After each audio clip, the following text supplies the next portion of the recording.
Thank you so much for clicking on my story. It means the world that you chose to hear this. What I'm about to share isn't easy.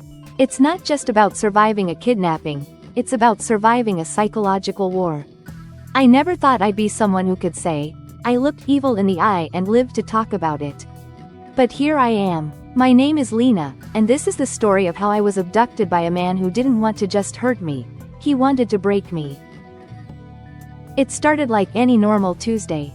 I was heading home from my night shift at the hospital, exhausted but relieved the week was nearly over. I parked my car in the same spot I always did, just outside my apartment complex. I remember fumbling with my keys, trying to unlock the front door, when I felt something cold press against my back. A voice whispered, "Don't scream." That voice, calm, confident, terrifyingly familiar. That was the beginning of my descent into darkness. He forced me into my own apartment. He knew the layout, knew my name, knew my schedule. That's when I realized, this wasn't random. He had been watching me, maybe for weeks, maybe longer. He never tied me up, never physically hurt me. Instead, he locked the front door, disabled my phone, and said we were going to spend some time together. He called himself Simon. I don't know if that was his real name. He told me he admired me. He said he felt connected to me. He called it fate. Simon treated the next few days like some twisted version of a romantic getaway. He made food, told stories, asked me questions. But every time I resisted or showed fear, he changed. He would smile and say things like, "You're disappointing me, Lena." Or worse, "You know, you invited this, didn't you?" The real torture wasn't physical. It was psychological. He played music I liked, talked about books I loved. He even referenced things from my childhood, things only I knew.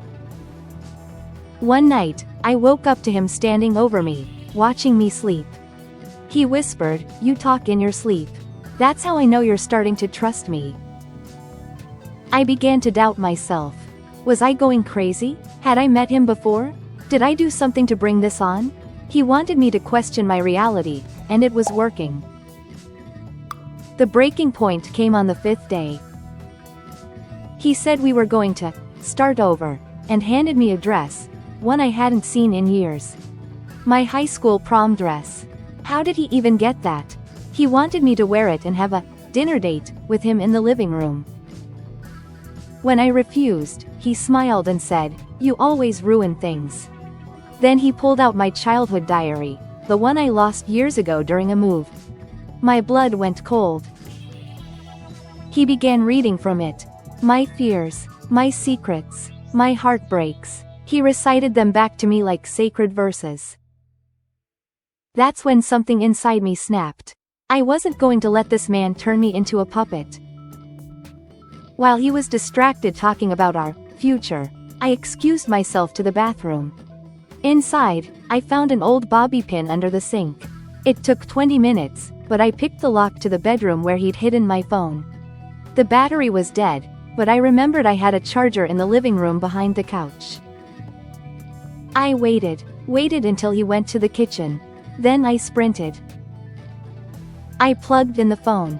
It was dead. 1%, 2%. I felt like the charger was moving in slow motion. Suddenly, I heard his footsteps. I hid under the couch, holding my breath as he walked past, humming to himself.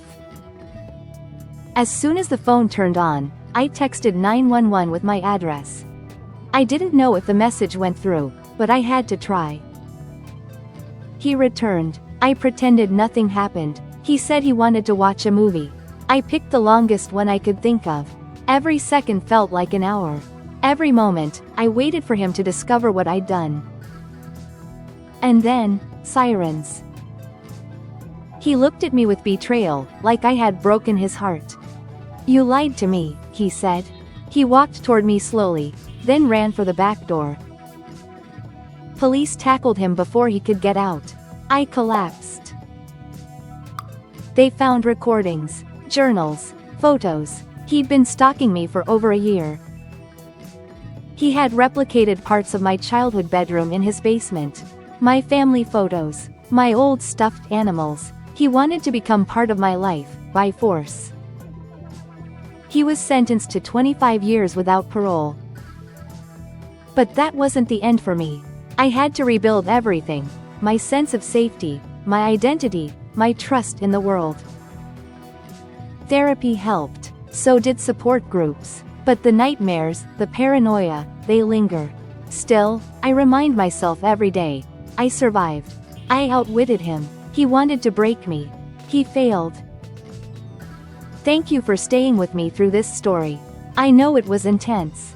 But if my experience helps even one person recognize the signs of stalking, manipulation, or trauma bonding, it's worth it. To everyone who's ever been gaslit, stalked, manipulated, or abused, you are not alone. You are not to blame. And you can survive it. If you found this story powerful, please like, share, and subscribe. And leave a comment if you've ever faced something similar. I read every word. Stay safe, stay strong, and never, ever let someone rewrite your reality.